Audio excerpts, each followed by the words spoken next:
Let's be real. Have you ever spent months, maybe even years, trying to learn a language and you just feel stuck? Like you're not making any real progress? Well, you are definitely not alone. It's a super common struggle, but I promise you, the secret isn't some special talent you're born with. It's all about having the right strategy. So today, we're going to boil down years of trial and error into a simple, effective guide to get you speaking with real confidence. So, this is the big question, isn't it? I've been learning languages for over 20 years, and this has always fascinated me. And trust me, I've had some amazing successes and also some, let's just say, spectacular failures. The key is figuring out what separates the two, because that's where we find the roadmap to actually getting it right. So, this is my personal scorecard. On one side, you've got the languages I feel totally comfortable speaking. On the other, yeah, not so much. And you know what's wild? The difference wasn't the language itself, or the teacher, or even where I was living. It was all about my approach.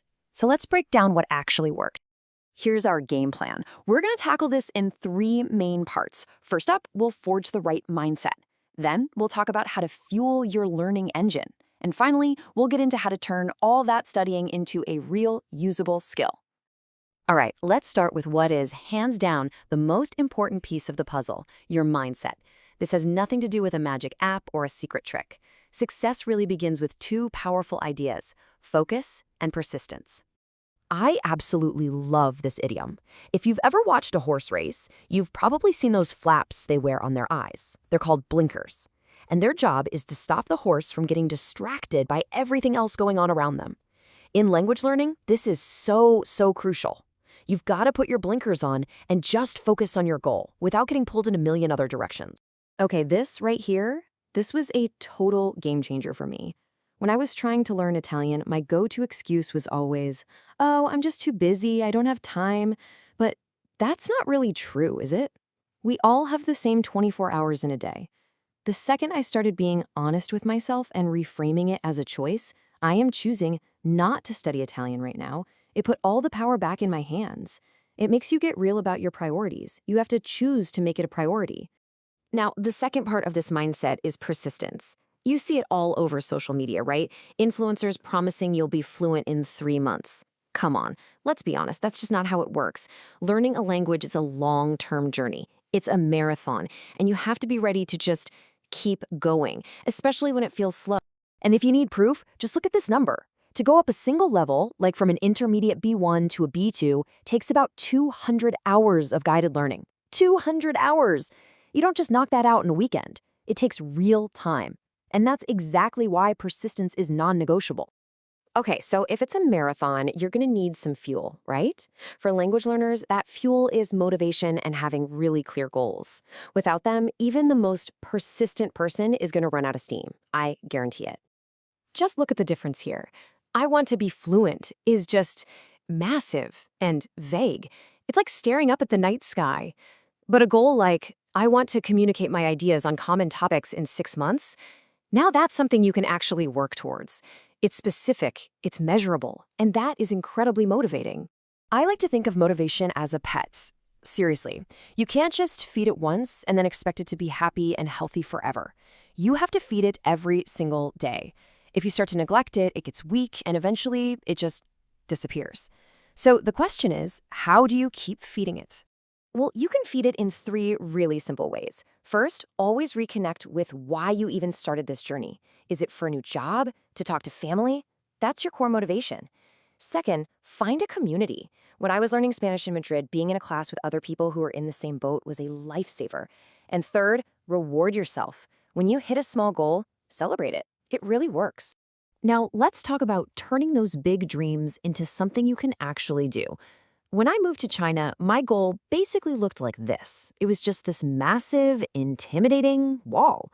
And honestly, it was completely demotivating. If you only ever look at the final destination, you'll always feel like you're getting nowhere. So here's the solution. You break it down. You chop that huge goal into smaller yearly goals. For me, year one was just about basic chats with family. Year two was being able to handle daily life, in shops and restaurants. And year three was about using it for work. These small steps make the whole journey manageable. They let you focus on what you can do right now instead of getting freaked out by the future. Okay, so you've got the mindset, you've got the motivation. Now for the final piece of the puzzle, turning all that knowledge into a real skill. This is where we shift from just knowing things to actually doing things. And that happens with two key actions: practice and review. This right here is probably the single biggest mistake that so many learners make. They spend all their time studying, reading grammar rules, memorizing vocab lists. That's all passive. To really learn, you need active practice. You've got to be speaking, writing, and actually using the language, even if you feel silly and make a ton of mistakes. And yeah, this was me. 10 years. 10. Of French classes in school. I could probably tell you any grammar rule you wanted, but ask me to order a coffee in Paris? Nope, couldn't do it. All of that knowledge was just locked up in my head because I had never actually practiced using it. It's a ridiculous outcome, but man, it's a powerful lesson. But here's the tricky part. Even when you do practice, your brain is kind of designed to forget stuff. It's a real thing called the forgetting curve. And what it shows is that our memory of new things basically falls off a cliff unless we do something to stop it. And that something is review. Just let that sink in for a second. You could have an amazing lesson, learn so much, but if you don't review, you could lose up to 70% of it by the very next day. It's like trying to fill a bucket that has a giant hole in the bottom. Reviewing is how you patch that hole. So here's a super simple system that actually works. A few hours after you learn something new, just quickly look over your notes. Then, a day or two later, watch a video or listen to a podcast on the same topic. And a week after that, try to use that language again yourself. It's this cycle, this spaced repetition that really cements things in your long-term memory. So that's the path. It's not a magic trick, it's a system. First, you forge your mindset with focus and persistence. Second, you fuel your engine with clear goals and daily motivation. And third, you turn all that study into a real skill through active practice and smart systematic review. So I'm going to leave you with this one question. Forget about becoming fluent overnight.